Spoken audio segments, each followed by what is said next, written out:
Dengî dengî her çar parçayê Kurdistanê.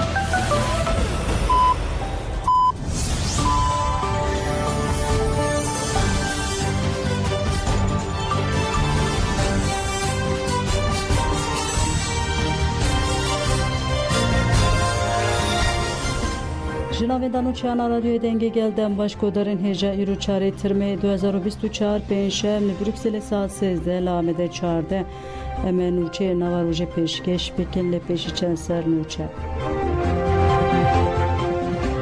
Parêzeran ji bo hevdîtinê serlêdan kirin.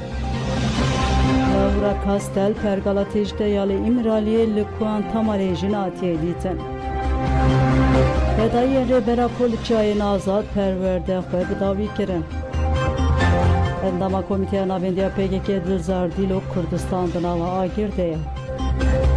Dewleta Îranê nahêle Zeynep Celaliyan werê derman kirin.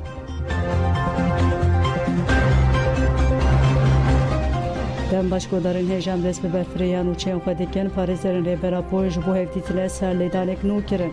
Ji parêzerên rêbera Por Rêzan Sarıca, Raziye Öztürk, Faik Özgür Erol û Mazlum Dinç ji bo hevdîtina li diğer rêbera Por ser li ser dozgeriya Komareya Bursayê û Müdîriyeta Girtîgehê İmraliyê da.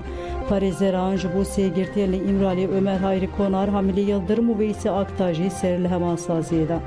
Hêjayê gotine ji 25 Adara 2021 û berve agahî ji rêbera Ponayê girtin, ev bû çil mehin ne parêzer ne ji malbat nikarin biçin İmraliyê. Pêdengiya li hemberî têcîtê xıyanete hevseroka nivîskar ragihandiniya Meclisa Sivîl ya Kantona Dêrazorê Xetice El Abdullah û cigîra hevserokatiya Meclisa Gelana Demokratîk a Kantona Dêrazorê İman El Mizgar derbarê têcîta li ser rêber Abdullah Öcalan û têkoşina li dijî têcîtê axivî. Xetice El Abdullah pêdengiya civaka nav netêwiya li hemberî têcîtê wek xıyanete li mirovanî û rêgezên demokrasiyê bi nav kir û got rêbertî banga belavkirina rêgezên demokrasî azadî û aştiyê di navbera gelên cîhanê dike lê pergalên nav neteweyî li dijî van rêgazene. Ez bank li CPT û Konseya Ewropa dikim ku li dijî têcîtê îşkence û muameleya xirab ya li dijî rêbera Po berpirsyarên xwe bîne cih. İman El Mizgar jî got ya ku desthilatdariya Tirk li dijî rêbertî dike sûcê li dijî mirovaniyê ye em azadiya rêber Apo dixwazin. Em weke jinên ji Dêrazorê û tevaya Bakur û Rûşatê Sûriyeyê em ê ji bo vê yekê têkoşînê bikin.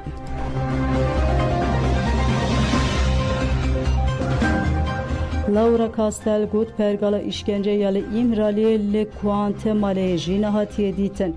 Rûniştinên têkildarên mafê mirovan ê pêncî û şêşan a Konseya Mafê Mirovan a Netewêniyê bûyî li bajarê Swîsreyê Cenevê 18 Haziranê dest pê kirê. Ev rûniştin ve heta 12 Tirmeyê dewam bike. Di çarçoya van rûniştinan de bi pêşengtiya tevgera danistandina navbera gelan a li dijî nijadperestiyê Merapê bi sernavê Tirkiye Mafê Mirovan konferans pêk hat. Yek ji axvatvanên vê konferansê senatora Kantalan a Meclisa Nûneran a İspanya û endama Meclisa Parlamenteran a Konseya Avrupayê Laura Kastelford derbarê konferansê û têcîtê ji anê feraxivî.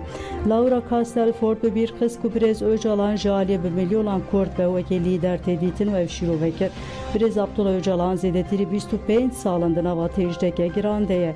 Kiryarên li dijî wî jî îşkenceyê jî wê de tirin. Ez difikirim ku li İmraliyê rejimeke têcîtê hatiye avakirin û desthilatdariya Tirkiyeyê ji bilî têcîtê net tiştekê dine. Me di lêkolînên xwe yên berê de bi zelalî dît ku Birêz Öcalan bi îşkenceyên giran re rûbirû ye.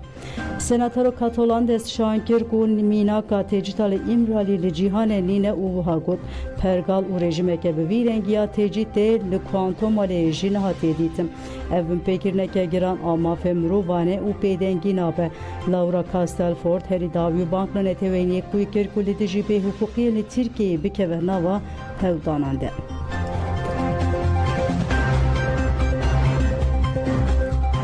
Rêbera Po dibêje ji krîza heyî tenebiriya azadiya jinê rizgarî çê dibe.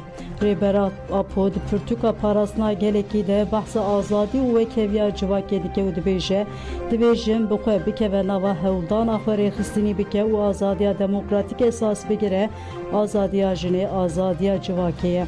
Rêbera Fotbalê dikişine ser zanista kulî ser mijarên komîn û demokratîk rawastiyan e lê dûrî mijara jinê mane. Statûyên bi hezarê salan li ser gelan hatiye ferzkirin û pîrozkirin xwezayî têne dîtin çend qet zêdetir li hemû zihniyet û tevgera jinê jî mîna hatibe kolan û neqişandin. Wexta Hitler dibêje gel mîna jinê ne vê rastiyê dest şandike. Ji bo vê jî divê em kurttir nêzîkê mijara jinê bibin. Hingî em ê bibînin ji cînseke biyolojîk wêdetir weke nijad, çîn û netewek heye. Lê hatiye pelixandin û koletiyeke sistematik hatiye avakirin. Dîroka koletiya jinê hîna nehatiye nivîsandin. Dîroka wê ya azadiyê jî li benda nivîsandinê ye. Cudahiya biyolojîk wek sedem ji bo koletiya wê tê bikaranîn. Hemû karên dike bi gotina karên pîrekî sivîk têne dîtin. Ketina jinê ya nav gelamperiya civakê ji aliyê dînî û ahlaqî ve wek şer tê qebûl kirin. Xebatên siyasî civakî û aborî ketin destê mêran, qelsî û lawaziya jinê jî weke cinsê qels derketiye holê. Jin weke civîka di qefesê de ye yan jî weke pisîka ku ji bo kurtilan tê xwedîkirine. Ji bo em bi awayeke ilmî kurbûna vê koletî bibînin hewceyî bi hewdanên wêjeyî û piralî hene. Civakeke mezin cinsperest hatiye afirandin. Mêr ji ber mêrîtiya xwe serbilind e, jin jî ji ber jintiya xwe şerm dike. Mînak zarokên keç bêqîmetin. Desthilatdariya mêr di nav sînorên malê de ku mîkro modela dewletê ye. Jina malê jî milk û malekî mêr e. Di çavkaniya mülkiyetê de jina kolekirî heye. Koletî û mülkiyeta li ser jinê hatiye danîn pêl bi pêl li tevaya civakê tê belavkirin. Ji ber vê jî jin timî di nava krîzê de ye. Femînîzm kêm be jî rastiya jinê di dawiya çarika 100 salê de eşkere kiriye. Ji krîza roja îro azadiya jinê dikare bi serkeftinê derkeve. Azadiya jinê divê li gorî tarîfa xwe çarçoveke rast bibîne. Azadî û wekheviya giştiya civakî di azadiya jinê de veşartiye. Tevgera giştiya demokratîk bûyînê dikare ji bo jinê derfet û îmkanan bide. Divê jin bixwe ji bo armancên demokratîk û rêxistiniyê hewl bide. Beriya her tiştî hewceyî bi tarîfeke azadiya jinê heye. Sistema kapitalîst ew çend vîzyoneke mezin û cîhaneke feraziyan xistiye şûna rastiyê. Leninizm jî tevî çend hewdanan jî ev pirsgirêk çarêser nekiriye. Eger jin baş rêxistinîne bin û têkoşînek bi rêxistinî û mezin nekin, heman tişt dikare bi serê femînîzmê de jî were.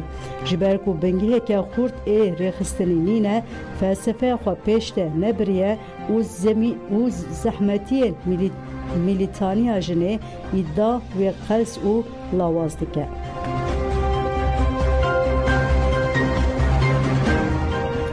Fedayên rêber Apo li çayên Kurdistanê dewreyek nûya perwerde bi awayeke serkeftî bidawî kirin û merasima mezûniyetê pêkanîn. Fedayên Kurdistanê di merasimê de gotin êriş li ku derê li hemberî gelê me bê kirin, em ê li wir bin û bi rêbaza zîlan bi ser bikevin. Heval zîlan li beraberî komploya suîqasteya ku li Şamê heval zîlan çalakiya canbexşana pêkanî. û di şexsê rêbertî de hêzên hegemonîk wê desthilatdar dixwastin ku gelê me û tevgera me azadiyê tune bikin. Lêbelê heval zîlan ev peyam da ku rêbertî ne tena xwe ye û gerîlayên fedayî ê rêbertî piştwîne û ji her demê re amade ne û ev çalakiya xwe ya canbexşane di orta dilê dijmin de pêkanî û îro li qanên heremên parastina medya di xeta zîlan de getî xortê Kurdistanê wek şopdarê zîlan sengerê şer berxwe didin û bi îrade û bi cesaret her awahî êdîşê dijmin pûç dikin. Êdîşê dagirkirina dijmin li ser gelê me, li ser zindana li ser gelê me welatparêz bêkti. Her roj di kolanan de gelê me welatparêzên qetil kirin. Dayikê me kolanan de tê lêdan. Ciwanên me tên qetil kirin. û وأم جي دبيجن جقال إخوارا وأم دبيجن ونكهلنا قليلاي ما تشوانا قليلاي أقوى جي فدايا كردستان تشوانا ودهار روجي هر كيلي دم آمادنا وأم دبيجن چه سرگاری و بی کوری ام بیدرنا و ام بیش دجمرات بیشن گاری ملت هدیه و ام بیشن امی به طرز زیلان امی شار بکن و جدا بیری باز شار زیلان شارش بوی ما حرامه شارش بوی ما نابی و امی شار زیلان بکن و امی شار زیلان بسر بخن و به شار زیلان امی زافری میسوگر بکن سرکفتن یا مه و سرکفتن یا گلی مه وسكتني يا محبيا يا هبالنا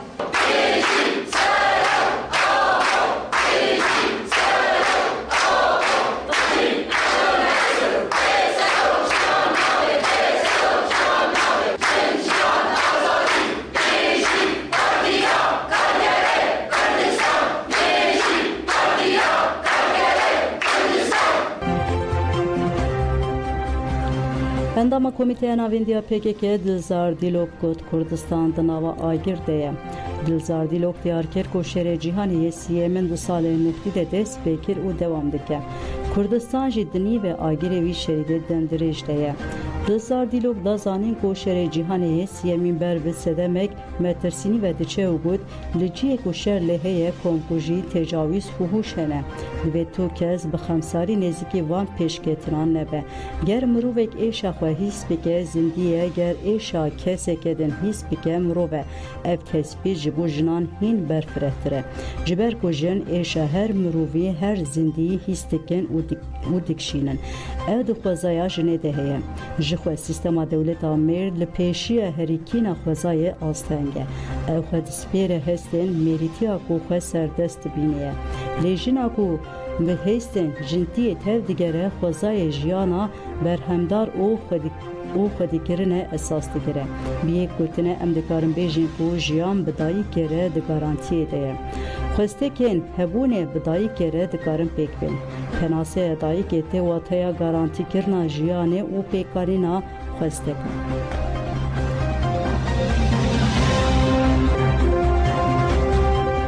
Sevkiyeta leşkeriya artêşa Tirk ali nava Xaka Başûrê Kurdistanê di dome şevîtên jê di saetên dereng de dibin çavdêriya PDK de bi dehan wesayîtên zirxiyên artêşa Tirk derbasî navenda navçeya Amêdiya dihokê bûn. Çalêkvanên Raniyê derbarê êriş û dagirkeriya dewleta Tirk de gotin ev êriş gelek metirsîdarin ji bo vê jî divê em hemû bi yek dengî dijî dewleta Tirk rabin. پێویستە گەلی کورد لایەنە سیاسیەکان تەواوی سین و توێژەکان یەکدەنگ یەک هەڵوێز بن ڕوبەڕووی بە هەموو هێز و قودرەت و ئیرادەمانەوە بە هێز بە فکر بە ئایدۆلۆژیا بە چەک بە هەموو شتێکەوەمە لە ڕوبەڕووی دەوڵەتی تورکیا داگیرکەرانی گەلەکەمان بینەوە. هاتنی سوپای تورکیا بەزاندنی سنووری هەرێمی کوردستان بۆ هەرێمی کوردستان جێگای نێگەرانی و جێگای مەترسیەکی گەورەیە بۆ هەرێمی کوردستان بەڕاستی هەرچەندە ئادەمێکە مەسەلەن تورکیا ئەوانەی هەیە تەواجودی هەیە و هێزی هەیە ئەوانە هەیە بەڵام ئەوەی کە ئێستا باز دەکرێت ئەو پۆراسیۆنی کە بەتەماتی ئەنجامدا لە هەرێمی کوردستان شتێکی مەترسی ناکە و شتێکی گەورەیە بەنسبەت هەرێمی کوردستان ئێمە سەروەری عێراق و هەرێمی کوردستان ئەمەش خۆی سەبەبی گەورە دەگەڕێتەوە سەر هۆکاری یەکنەبوون و ناڕێکی لایەنە سیاسیەکانی هەرێمی کوردستان. پێویستە بە یەک دەنگ و بە یەک هەڵوێست ڕوبەڕووی هاتنی ئەو سوپانە ئەو ئۆپەراسیۆنە ببنەوە کە بەنیازە بیکە بۆ هەرێمی کوردستان. ئەگەر بۆ خۆشیان نەتوانن هەماهەنگی بکەن لەگەڵ حکوومەتی عێراق و لایەنە ناو دەوڵەتیەکان بۆ ئەوە ڕێگری بکەن لەو مەترسیەی نەکرد بۆ سەر هەرێمی کوردستانە بەڵکو بۆ سەر هێزە سیاسەکانی هەرێمی کوردستان شو بۆ سەر خودی قەواری هەرێمی کوردستانە کە مەترسیێکی گەورەیە.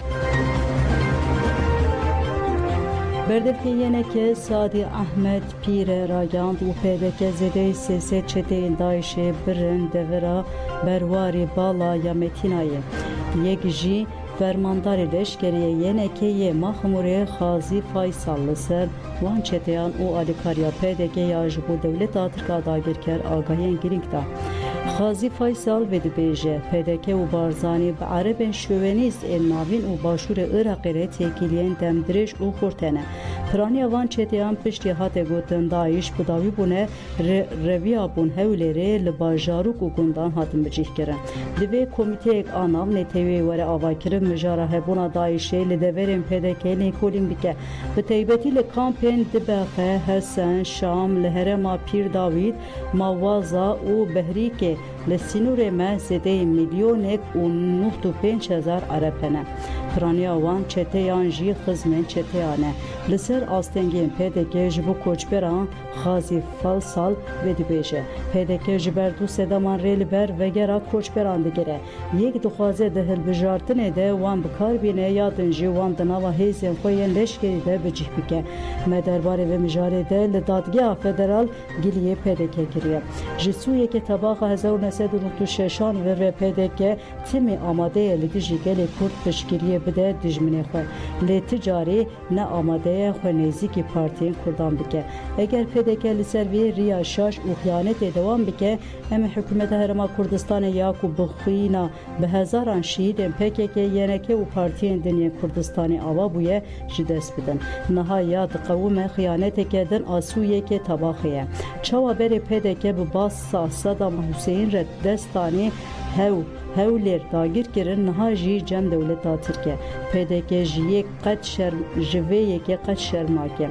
Fermandarê leşkerî YNK'yê devera Maxmûrê Xazî Faysal got hemû gelê Kurd ji şaştî û xyaneta PDK zirareke mezin dîtiye. Niha ji sedî nû sînûrên PDK ji aliyê dewleta Tirk ve hatiye dagir kirin.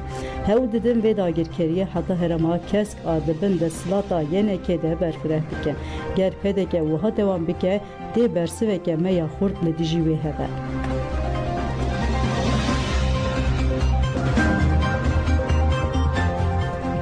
Endamên Meclisa Gele Şengelê derbarê hebûna dewleta Tirk li navxaka Başûrê Kurdistanê axivîn û gotin metirsiyek mezin li ser Şengalê jî heye lazim e gel hişyar be.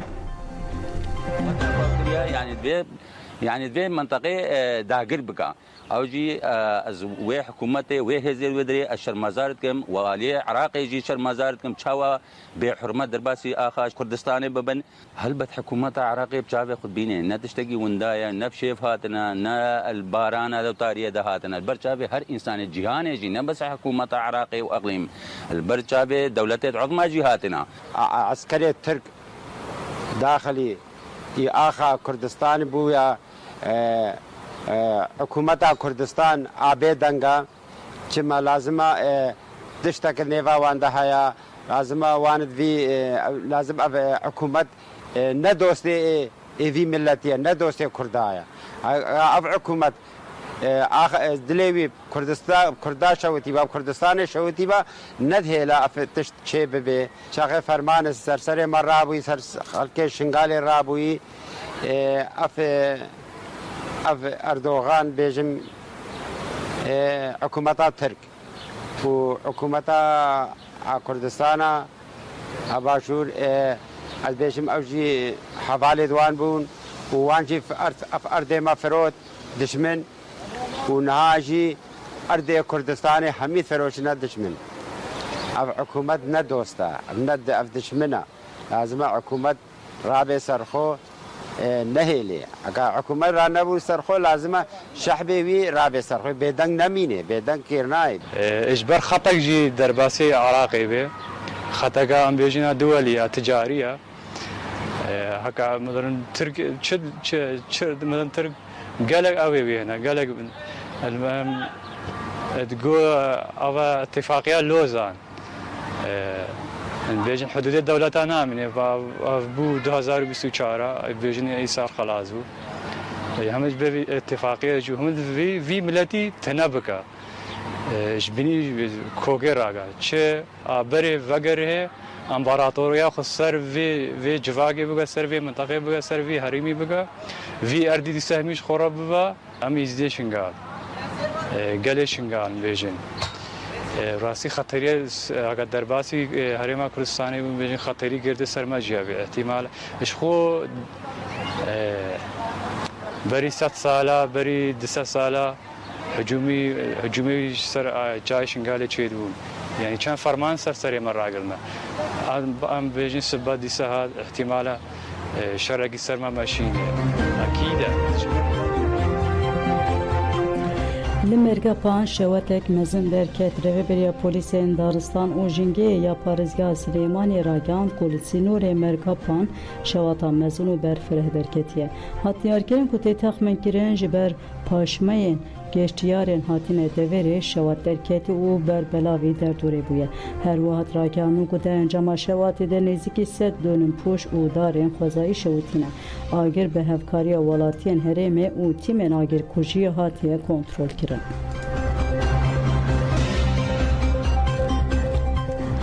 Ayhan Azgın girtiyeke heftê saliyê û sê mehin li girtîgeha Kırıklarê di hücreyekê de tê girtin. Ayhan Azgın ê ku li İzmîrê di sala 2018 de ji ber parvêkirinên xwe yên li ser medyayê sanal hat binçavkirin û di 29 Adarê de hat girtin. Niha li girtîgeha İzmîrê Kırıklarê di hücreyê de ye. Ayhan Azgın di xwaze biçe nava girtiyên siyasî li reveberiya girtîgehê daxwaza wî bi hincê da ku dosyayê wî negirane qebûl nake. Jêra dibêjin an tuyê biçî nava kesên serbixwe an jî tuyê di hücreyekê kes de bimînî. Ayhan Azgın di heman demê de girtiyekê nexweş e li hemberî tansyon, nexweşîna pişikê, çav û gurçikan li ber xwe dide. Şîlan Azgın tekildarî tenduristiya bavê xwe axivî wiha got. Bawayeke sîstematîk îşkenceya derûnî li bavê min dikin. Em ji ber vê rewşê nerehetin.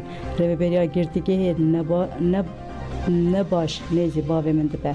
Gava diçe, voltayê jî bi tenaserê xwe diçe, nahêlin kes biçe cem wî. Şîlan Azgın xwest daxwaza bavê wî ya ji bo guherandina bû girtiya siyasî bikeve nava tevgerê de. Zeynep Celaliyan 26 Sibata 2008 li bajarê Mako hat girtin. Cezayê zindanê yê Hatayê li hat birîn û niha li zindana Yezda tê ragirtin.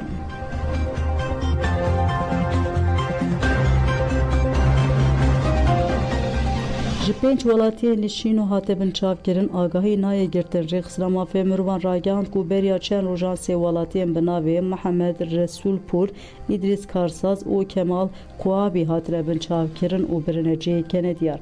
Du jî hêzên çekdariyê rejima Îranî li gundê Hesan Nûran yê girêdayî bajarê Şîno yê Rûşratê Kurdistanê avêtin ser malan û welatiyên bi navê Selîm Zulgernî, Sabîr Sulgernî girtin binçavan de.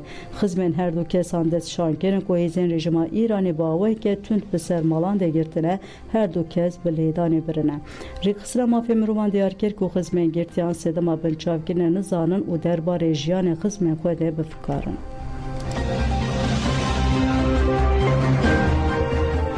Komêreya Rojnamegerên Jin a Mezopotamiyê MGK rapora binpêkirina mafê jinên rojnameger ama hezîran eşkere kir. Di raporê de hat şankirin ku zextên li ser rojnamegeran dewam dike û ev tespît hatin kirin. Li Tirkiyê azadiya çepemeniyê demeke dirêje dibin zextên cûr be cûr de ye. İktidar ji bo rojnamegerên muxalîf pêdeng bike ser li rêbazên cuda dide. Di ma hezîranê de êrişên fîzîkiyê li dijî rojnamegeran û binçavkirin dewam kirin. Bi teybe jî desthilatdar bi êrişên cinsiyet perez nêzî jinên rojnamevan bû. Bi taybet rojnamevan çalakiyan di şopînin êrişên polîsan re rûbirû dimînin. Komêle de dizanin ku di ma hezîranê de hev jinên rojnameger hatine girtin û ev bang dike. Ji bo azadiya çepemeniyê bê parastin û ji bo her cûre zextên li dijî rojnamegeran bi dawî bibin divê qada nav neteweyî û nav neteweyî dengê xwe xurttir bike. Avakirina qadeke ji bo rojnameger bi awayeke azad karê xwe lê bikin girîng e. Ev yek ji kevirê bingehîn ê civakeke demokratîk e. Parastina van mafan berpirsyariya hemû civakê ye.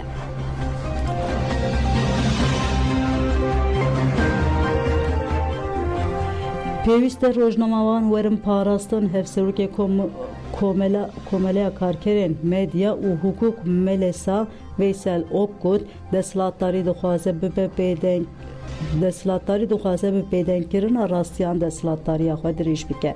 Bi taybetî rojnamevanên azad û medya azad dike armanc. Veysel Ok li dijî darizandinên bêhukûqî îşarê bi girîngeha têkoşîna hevkar kir. Rojnamevan İnci Hekîmoğlu jî got desthilatdarî biriya darazê çepemeniya azad dike armanc dara ji ser bi xwe hereket nake. Divê hemû partiyên siyasî û rêxistirên civakê li dijî vê darizandinê ne hukukî bertek nîşan bide. Divê rojnamevan jî به هفره تکوشینه بکن هفسروک کومله روجناوانان آدیجده فراته سلمان چیچک جانی زمان کو دسلاتاری AKP MHP'de politikayın şerde به ısrarı و سازی مدیا جی کرنه بن کنترل خوده سلمان چیچک گوت روجناوانین مافی آگاهی گرتینه یه گلد پاریزن ناجی در دورا چر روجناوان گرتینه دوستیا تواجی لسر ifade şahidin ve şarti hatin amade kirin deve em rojnavan xwe birêxistin bikin û bi têkoşîna xwe rê li ber vê zext û zora mezin bikirin ji bo em karibin pîşeyê rojnavavantiyê biparêzin divê em bi rengekî rêxistinî têkoşînê bikin.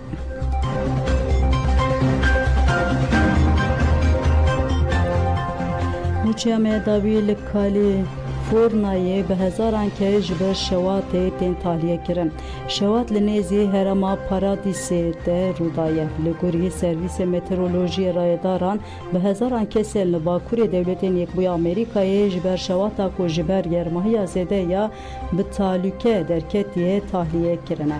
Li herêmê tîmên agirkujiyê ji bo parastina daristan û xaniyan û helîkopterên avê jî ji bo vemirandina şewatê bên haber kar dikin.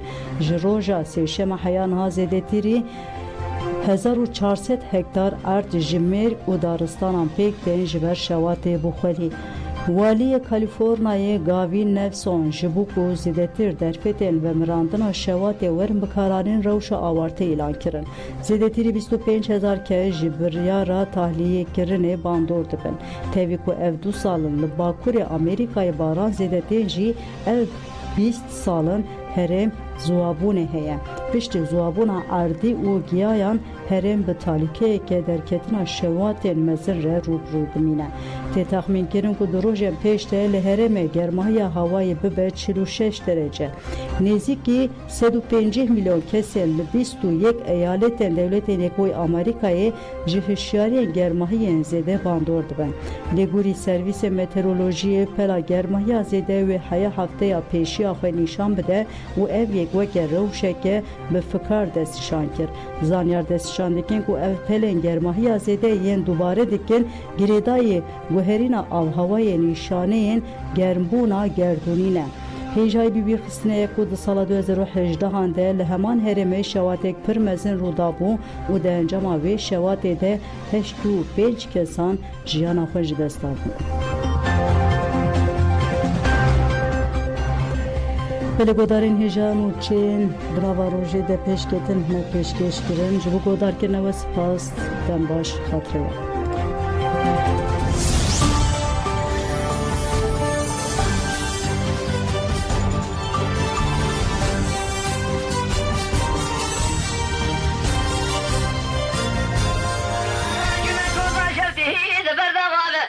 ما كل شيء ما شفت يا كرة بهجه ده برضه غابة ما في قابل